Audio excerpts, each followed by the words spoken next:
Halo teman-teman semua, balik lagi bersama Story 3M dalam kelanjutan alur cerita manhwa yang berjudul The World After the Fall. Baiklah, langsung saja kita masuk ke dalam alur ceritanya.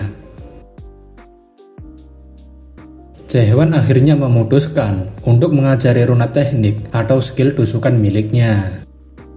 Meski tak yakin seberapa banyak runat bisa mempelajari skill tusukannya, tapi itu lebih baik dibandingkan tidak mencobanya sama sekali.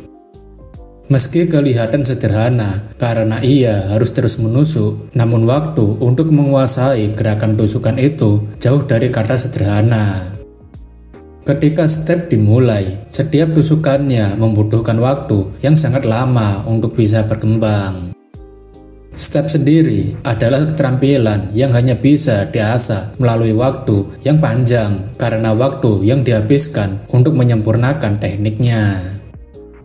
Tak lama, para pengikut Andersen menghampiri Jaehwan dan mengatakan jika mereka semua juga ingin mencoba latihan yang dilakukan Jaehwan. Jaehwan heran dengan apa yang sebenarnya terjadi karena semua orang tampaknya ingin mencoba berlatih tekniknya. Marianne datang meminta maaf karena para pengikut Andersen sangat antusias melihat Jaehwan. Marianne mengatakan jika hal seperti ini juga termasuk event bagi mereka dan Marianne memperkenalkan jika dirinya adalah mantan apostel keempat Andersen. Selain itu, para pengikut juga sangat senang karena dewi mereka akhirnya kembali bersama proksi barunya. Jaehwan mengatakan jika ia bukan proksi Andersen meski Andersen berada dalam dirinya. Marianne cukup terkejut, tapi Jaehwan tidak bermaksud untuk membohongi mereka dari awal. Marianne paham maksud Jaehwan, namun ia masih ingin berterima kasih karena berkat Jaehwan yang membawa Andersen menjadi hadiah terbesar bagi para pengikutnya. Ketika waktu sore tiba, Hans mengatakan jika mereka harus segera kembali karena sudah waktunya. Jaehwan menanyakan pada Marianne kenapa mereka semua akan pergi. Marianne mengatakan jika hari ini adalah festival santuari dan mengajak Jaehwan untuk ikut bersama dengan mereka jika senggang.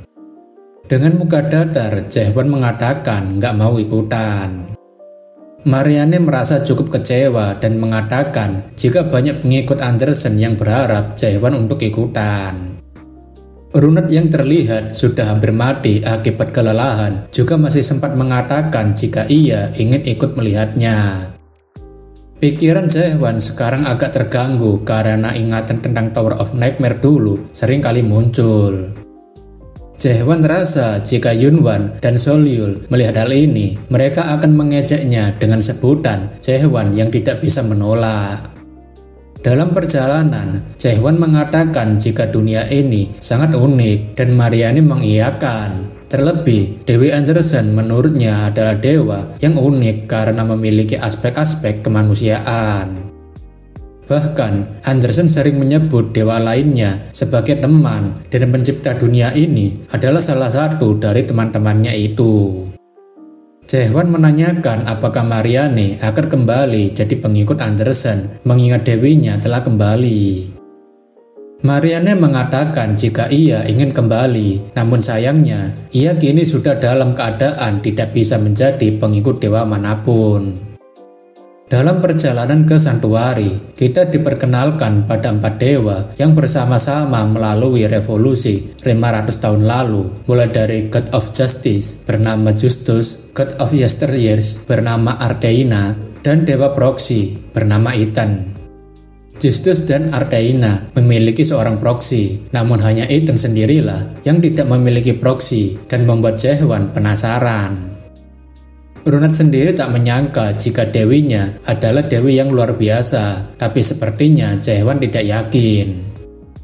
Jaehwan menanyakan apakah Runat tidak pernah diberitahu apapun, tapi Runat mengatakan jika Andersen selalu menghindari pembicaraan itu dengannya.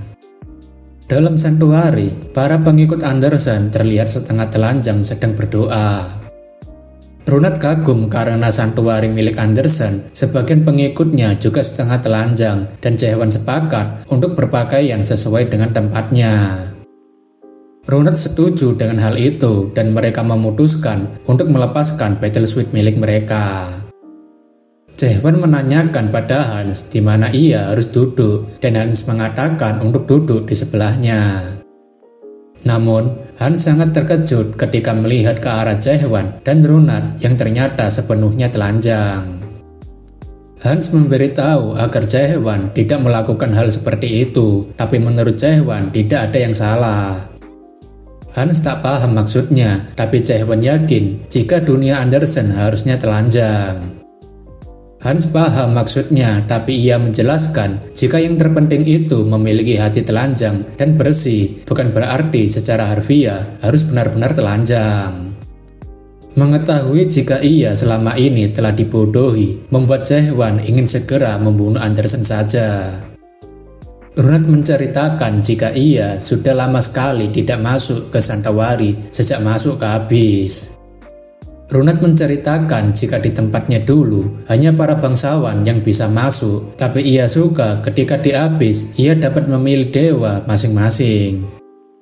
Secara samar-samar, Jaehwan sebenarnya mengetahui masa lalu Runat yang masuk ke otaknya. Runat memiliki hidup yang sangat suram, di mana ia harus dikejar karena mencuri roti, berlari untuk melindungi adiknya, diburu oleh bangsawan, hidup dalam bahaya, hingga akhirnya masuk ke Tower of Nightmare. Karena jiwa di Abyss mendorong mereka ke situasi yang sulit diatasi, membuat jiwa di Abyss mengharuskan mereka mengandalkan kekuatan dewa. Runat yang sedang diperhatikan Jaehwan rupanya sedang sibuk berdoa jika ia ingin meminta tolong pada dewa untuk diberikan Skin Ugly King. Runat menanyakan apakah Jaehwan tidak berdoa, tapi ia menceritakan dulu di Tower of Nightmare ada seorang priest yang melakukannya. Priest itu memiliki sebuah alat yang bisa membacakan doanya dan dianggap telah berdoa meskipun ia tidak tahu apakah para dewa akan mendengarnya. Runat mengatakan jika itu sangat menarik, tapi menurutnya itu bukanlah sebuah doa sungguhan. Jaehwan menanyakan memang seperti apa doa sungguhan itu, tapi Runat seperti ragu menjawabnya. Jaehwan berpikir semua orang sedang berdoa, tapi jika mantan pengikut Andersen bukan lagi pengikut Andersen, jadi mereka sedang berdoa kepada siapa? Hal itu membuat Jaehwan kepikiran dan memutuskan memeriksanya sekali lagi. Setelah memeriksanya, Jaehwan akhirnya memahami sesuatu. Para pengikut Andersen telah mati 500 tahun lalu, dan mati di Abyss artinya jiwa mereka benar-benar binasa dan tubuh pengikutnya menjadi cangkang kosong. Jaehwan memahami apa yang sebenarnya terjadi karena di sini bukanlah para pengikut Andersen yang sebenarnya. Jaehwan menerka-nerka mungkin saja yang mereka lakukan selama ini adalah doa bohongan. Hans kemudian mengatakan, bukankah Jaehwan sekarang sedang bertanya-tanya dan Jaehwan paham jika mereka semua adalah bobot atau boneka. Marianne akhirnya muncul sambil mengatakan jika ia sudah lama menunggu orang asing yang membawa Andersen di dalam dirinya. Jaehwan sepertinya cukup terkejut dengan kemunculan Marianne yang rupanya sudah mengincar Jaehwan. Marianne menanyakan apakah Jaehwan mau memberi mereka keberkatan demi semua orang yang ada di sini.